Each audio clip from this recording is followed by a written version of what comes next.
Right, so now we're at the stage of walking around the garden, scratching our heads, thinking, where are we going to stick this camera? Well, you might have places where you see lots of wildlife before and you might want to put it there. If you're unsure, a great place to start is along the boundary of your property, especially if you've got any kind of a hedge. Smaller mammals will use things like this for cover as they're foraging, but also you can sometimes see sign of where animals have been passing through, going in and out of your property, so that's a good place to look. Let's have a butcher's down here. Right, okay, this is interesting. Hopefully you can see this, that here we've got the metal fence has been pushed up. There's certainly some kind of a trail we can see. I mean, it's quite bare here even, and there is a little fecal material, which is always a giveaway.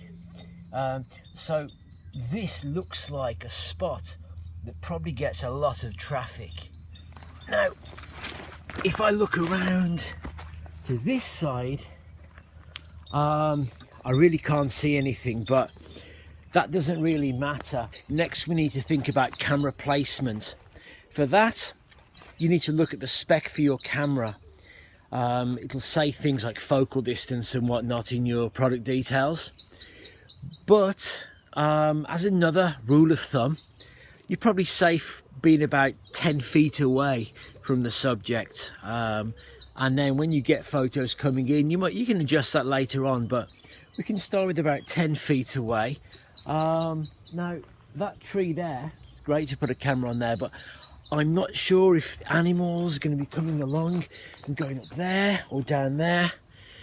Assuming they're traveling in the same direction, if I want to be about 10 feet away, then I think that tree is probably in the sweet spot. Bonfire whiteboard time.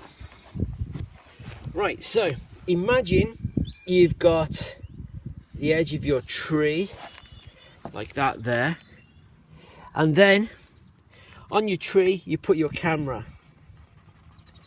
Your camera is going to have a field of view, okay, the extent to which you can detect what's going on in front of it, things passing, and it's also going to have a trigger time. I don't know anything about badgers, for example, but say you're looking for badgers, and these badgers, they pass through similar to a human walking pace, I don't know, but that's like about 3 miles an hour, about 1.3 something meters per second. That means that in the 1 second after it's passed into this zone where it can be detected, it's not going to be recorded by your camera. So that's going to be like 1.3 meters, like that. And of course, if it's coming in from this way, it's going to be 1.3 meters through that way too.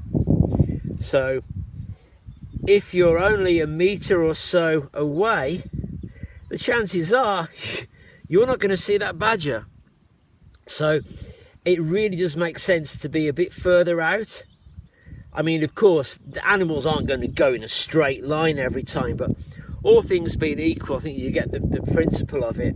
It gives you more time to have them on camera, and also better opportunities perhaps to identify markings that an individual might have. You can see here as well why the more expensive cameras are more expensive, because of this fast trigger time they have. Obviously, if your trigger time is 0.1 of a second, it's only going to be 0.1 of this distance that you're missing, and you'll be able to get things as they pass through that close there. So hope that clears it up. Don't get your camera too close if it's a cheap one.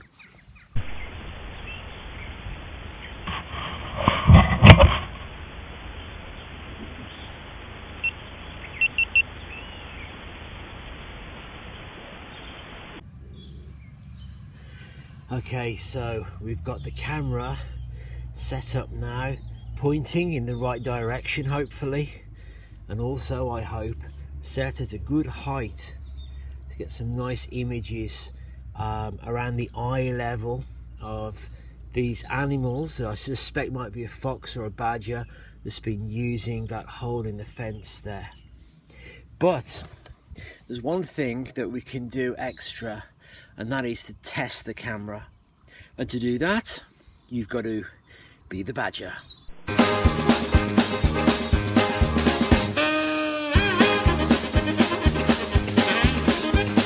Okay, so here we have the Cannock Chase man badger in all its glory, and yeah, I'm happy enough with that. Right, let's put the camera back.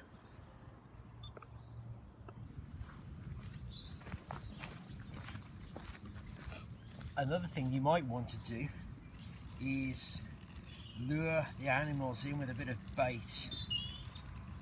So what I've got here is some leftover meat from the kitchen, a bit of liver that even the dog didn't want anymore, but I'm sure Mr. Fox will be a bit hungrier than my dog, so that might work.